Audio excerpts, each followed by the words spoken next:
अस्सलाम वालेकुम स्टूडेंट्स। आज का हमारा टॉपिक है cell wall and plasma membrane. जैसा कि आपको मालूम है कि सेल वॉल जो है outer most boundary in plant cells, prokaryotes and fungi में, जबकि ये एनिमल सेल में एब्सेंट होती है। एनिमल सेल में एब्सेंट इस वजह से होती है क्योंकि एनिमल्स का लोकोमोटरी मोड ऑफ लाइफ है। बहुत सारे सेल्स ऐसे होते हैं जिनके बाहर एक्स्ट्रा सेलुलर कंपोनेंट है जो कि सेल मेम्ब्रेन से बाहर बना हुआ होता है, उसको हम सेल वॉल कहते हैं। प्लांट्स की जो सेल वॉल है वो ज़्यादातर मोस्टली सेलुलोज की बनी है और डिफ़र करती है प्रोकैरियोट की सेल वॉल से, और प्रोकैरियोट की सेल वॉल जो है वो पेप्टाइडोग्लाइकेन से मिलके बनी है, और फंजाई की जो सेल वॉल कंपोज्ड है काइटिन से। तो अब इस टॉपिक के अंदर हम जस्ट प्लांट की सेल वॉल को डिस्कस करेंगे। प्रोकैरियोट और फंजाई की सेल वॉल को यहाँ डिस्कस नहीं किया जाएगा। तो बेटा हम कहेंगे कि सेल वॉल जो है एक एक्स्ट्रा सेलुलर स्ट्रक्चर है प्लांट सेल्स के अंदर। इसका जो जनरल फंक्शन है या जनरलाइज प्लांट सेल का सेल वॉल का जो फंक्शन है कि ये प्रोटेक्ट करती है प्लांट सेल को, maintains its shape and prevents excessive uptake of water, यानी प्लांट सेल की शेप को मेंटेन रखती है और ज़्यादा से ज़्यादा पानी को अपटेक करने में प्लांट की मदद करती है। पानी को यानी पानी की एब्जॉर्प्शन को रोकती नहीं है। जबकि हम दूसरे लेवल में हम देखते हैं कि पूरे प्लांट के अंदर the strong cell wall of specialised cells hold the plant up against the force of gravity, यानी कि प्लांट की जो सेल वॉल होती है पूरे प्लांट की बॉडी के अंदर उस प्लांट को ग्रेविटी के अगेंस्ट में सपोर्ट देती है, उसको होल्ड रखती है। यू कैन से कि प्लांट को रिजिडिटी प्रोवाइड करती है। जैसे एनिमल्स के अंदर स्केलेटन होता है, इसी तरह ये जो सेल वॉल है पूरे प्लांट की बॉडी के अंदर मौजूद होती है और उसको सपोर्ट प्रोवाइड करती है।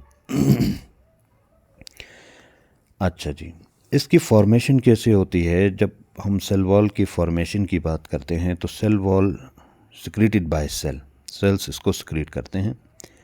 जैसा कि आपने पढ़ा था कि फ्रेगमोप्लास्ट सेल डिवीजन के दौरान फ्रेगमोप्लास्ट फॉर्मेशन होती है, गोल्जी वेसिकल्स आते हैं, दरमियान में आके फ्यूज़ हो जाते हैं इक्वेटोरियल रीजन में, और फिर एक डिस्क लाइक स्ट्रक्चर बनता है वेसिकल्स का। उन वेसिकल्स के अंदर एक्चुअली सेल वॉल का रॉ मटेरियल होता है।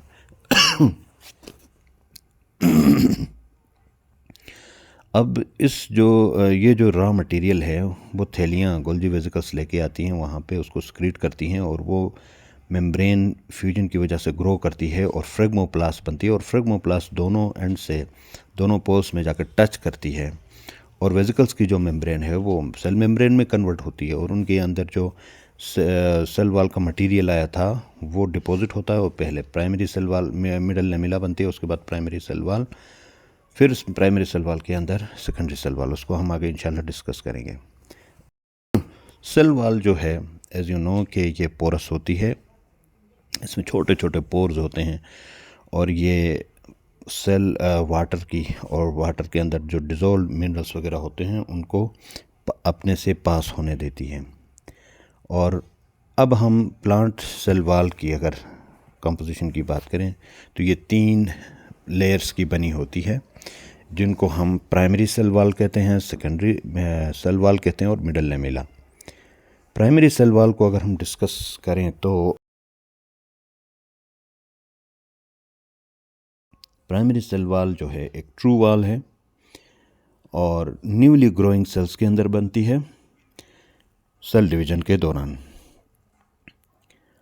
और हर प्लांट सेल के अंदर प्राइमरी सेल वॉल ज़रूर मौजूद होती हैं। Primary cell wall is present inner to the middle lamella, सबसे बाहर तो मिडल लेमिला होती है, उसके अंदर प्राइमरी सेल वॉल होती है। प्राइमरी सेल वॉल जो है थिन और स्लाइडली फ्लेक्सिबल होती है इन नेचर, और प्राइमरी सेल वॉल जो है ये सेलुलोज माइक्रोफिब्रिल से मिलके बनी है, यानी ये सेलुलोज माइक्रोफिब्रिल्स जो होते हैं वो सेलुलोज की चेन के बंडल्स होते हैं जो कि एक मैट्रिक्स की फॉर्म में क्रिस क्रॉस मैनर में एक दूसरे के अंदर भुने हुए होते हैं।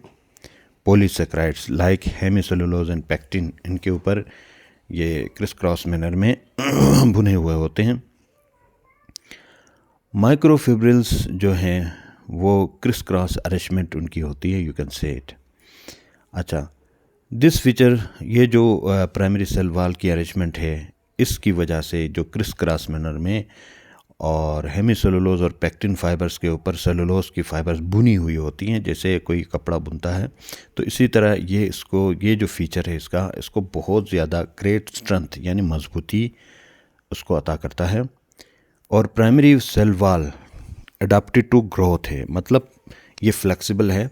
जैसे जैसे, क्योंकि एक छोटा सा सेल जब बनता है, बनने के बाद जैसे जैसे वो ग्रो करता है, तो इसी तरह ये प्राइमरी सेल वॉल उस सेल के साइज़ के इंक्रीज़ होने के साथ साथ ये भी फ्लेक्सिबल है, इलास्टिक है, ये भी ग्रो करती है। तो यू कैन से प्लास्टिकली ये और इरिवर्सिबली हमारी प्राइमरी सेल वॉल ग्रो करती है। अब आते हैं हम सेकेंडरी सेल वॉल की तरफ। सेकेंडरी सेल वॉल जो है वो प्राइमरी सेल वॉल और प्लाज्मा मेम्ब्रेन के दरमियान बनती है और सिर्फ सक्लेंट कायमा सेल्स में मौजूद होती है। अब ये जो प्लांट सेल्स हैं पोजेसिंग सेकेंडरी सेल वॉल, जिनके अंदर सेकेंडरी सेल वॉल होती है, जनरली डेड होते हैं।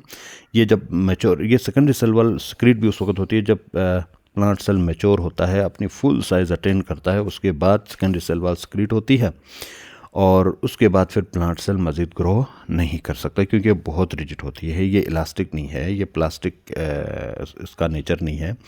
तो so mostly secondary cell wall वाले जो होते हैं सेल्स डेड होते हैं और ये इनका काम ही प्लांट को सपोर्ट देना होता है थ्रू आउट लाइफ।